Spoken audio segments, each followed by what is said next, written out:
बिल्कुल देखिए, गौपालक हमारे जो हैं, हमारे जो किसान हैं, उनकी आमदनी बढ़े। हर विकल्प पर सरकार इसलिए काम करना चाहती है।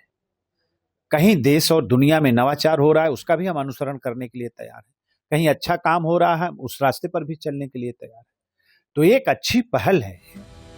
यूपी के गांवों में रहने वाले पशुपालकों और किसानों की आमदनी बढ़ाने के लिए योगी सरकार की ओर से एक नई पहल शुरू की गई है। बुलंदशहर में किसान उत्पादक संगठन यानी कि एफपीओ के जरिए पायलट प्रोजेक्ट के तौर पर गौमूत्र की खरीद शुरू हुई है।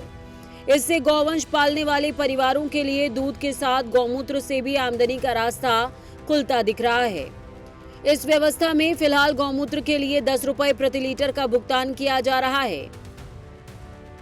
यूपी सरकार ने बुलंदशहर में गौमूत्र खरीद का पायलट प्रोजेक्ट शुरू किया है। किसानों और पशुपालकों से 10 रुपए प्रति लीटर की दर पर गौमूत्र खरीदा जा रहा है। 15 गांवों से प्रतिदिन करीबन 500 लीटर गौमूत्र एकत्र हो रहा है। इसे जड़ी बूटियों के साथ मिलाकर जैविक कृषि उत्पाद और दवाएं बनाने की बात कही जा रही है। 300 महिलाओं को शेयर होल्डर बनाकर उन्हें प्रति लीटर 2 रुपए कमीशन देने का प्रावधान भी है।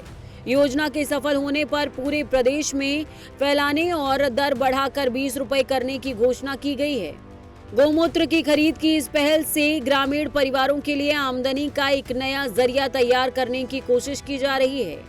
सरकार की कोशिश है कि गौवंश पालन को सिर्फ दूध तक सीमित न रखते हुए उससे मिलने वाले दूसरे उत्पादों को भी आय का जरिया बनाया जाए।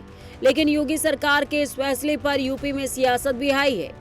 कांग्रेस और सपा को योगी सरकार का ये फैसला रास नहीं आया है।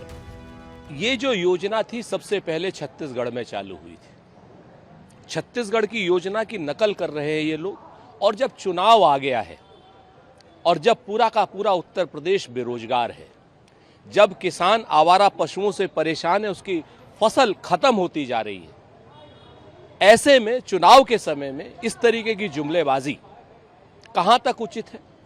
एक बार क्या छत्तीसगढ़ सरकार की योजना का इन लोगों ने पायलट प्रोजेक्ट डिस्कस किया, या सिर्फ नकल करके काम चलाएंगे? उसका पूरा देश निंदा कर रहा है, लेकिन हमें उम्मीद है कि वहां की सरकार नौजवानों से बात करके रास्ता निकालेगी, और ऐसा रास्ता निकालेगी जिससे नौजवानों का भविष्य सुरक्षित हो सके। एक तरफ जहां सपा और कांग्रेस इसे सरकार का सियासी मूव बता रही हैं, तो वहीं दूसरी तरफ बीजेपी इसे किसानों के हित में स्वागत योग्य कदम बता रही है। उत्तर प्रदेश के पश्चिम उत्तर प्रदेश में इस बात की पहल शुरू की जा रही है, जहां गौमूत्र, जिसके तमाम वैज्ञानिक विश्लेषण निकलकर सामने आए हैं कि वो कैसे मानव जीवन के लिए बेहद अपरिहार्य है, अनिवार्य है। कई प्रकार की दवाइयां, कई प्रकार की व्यवस्थाओं में गौमूत्र का उपयोग है, गोबर का उपयोग है। तो गोवंश से निकलने वाले तमाम प्रकार के ऐसे प्रोडक्ट्स बनाए जा सकते हैं, उनको लेकर के अगर कोई संवर्धन की कोई प्रक्रिया प्रारंभ की जा रही है तो ये स्वागत योग्य। आयुर्वेद की कई औषधियों को बनाने में गौमूत्र का प्रयोग किया जाता है।